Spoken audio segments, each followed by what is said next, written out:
2221. Patient's name is Edward Nigma, also known as the Riddler. So, Edward, Warden Sharp tells me you've been leaving threatening riddles scrawled on the asylum walls. Again. One would have to be severely paranoid to read threats into harmless riddles, Dr. Young. May I test you with one? Very well. What is it that walks on 4 legs, then 2 legs, and finally 3 legs? A human being. As a baby, it crawls on 4 legs. As an adult, it walks on 2. And in later years, it uses a cane. Good try. But the answer to all 3 is a baby. True, it crawls on all 4s, but cut off its legs and it can only wiggle on 2 limbs. Give it a crutch, it can hobble around on 3. You see? It's horrible. How can you even joke about that? Easily, Doctor.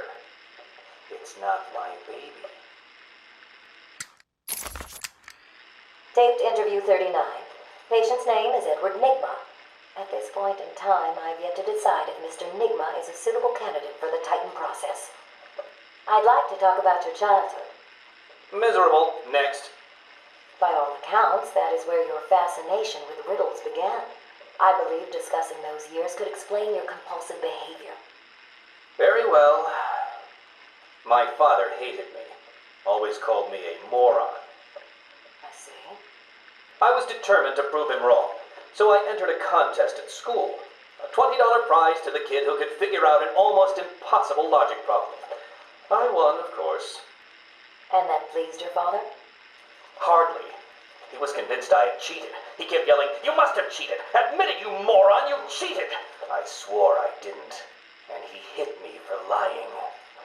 I'm sorry to hear that, Edward. Don't be. He was right. Patient interview 44. This is yet another interview with Edward Nigma. I have yet to make up my mind whether he's a genius or just deluded. Whichever one he is, just being in his company is both irritating and exhausting. Hello, Miss Young. You look tired. Anything you need my help with? No, thank you, Edward. I am here to help you. We all are. Forgive my arrogance, Doctor, but if you think I need your help, well, you're in the right place.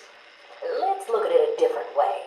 Throughout your career, you have specialized in bizarre traps and convoluted clues that more often than not result in the death of the unfortunate participants.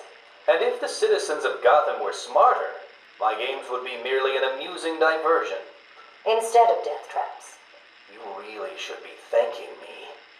Weeding out the ignorant, the stupid, the useless. But don't worry, I'm sure you would survive.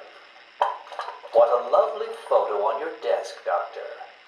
Your family? Mother, perhaps. Put that down. Get out. Guards! Let's discuss your obsession with Batman. Hardly an obsession, Miss Young. I simply feel an obligation to expose him. You know who he is? More important, I know what he is. What do you mean? It's obvious. The mask, the weapons, the scare tactics. He's a criminal. No different than Joker, Two-Face, or myself. Most people consider him a hero. Most people are idiots. They can't see Batman for the villain he is. Riddle me this. How did he get his car and his gadgets? I don't... With money stolen from the criminals he defeats. Why does Gordon turn a blind eye to his antics? Batman bribes him. The answers are right in front of your stupid, gawking face. Edward, please, calm down. Wake up, Gotham! No sane, law-abiding man does those things. No one's that selfless. Batman is as vile as they come. Security! Security! This is my final interview with Edward. I have gone as far as I can. I can no longer tolerate his mood swings and tantrums. I have more important work to be getting on with. He will be transferred to Dr. Whistler's care as of next week. Good morning, Doctor. How are you today? Fine, thank you, Edward. You're in a good mood. I'm always in rare spirits when I'm about to be released. Edward, You know you don't come up for parole for another 3 years. First thing I'll do is have dinner at that Italian place on 19th Street. Seriously, Edward. I only hope Joker hasn't completely trashed the city. Oh well, I'm sure I'll find out soon enough. Wait, have you been in contact with the Joker? He escaped Arkham weeks ago. And yet, one hears things. What things? What have you heard? Oh, something about a surprise party for Batman. I forget the rest. You know Joker. Yak, yak, yak. Edward, if you know anything, you have got to tell me. Lives could be at stake. What did Joker say? You forget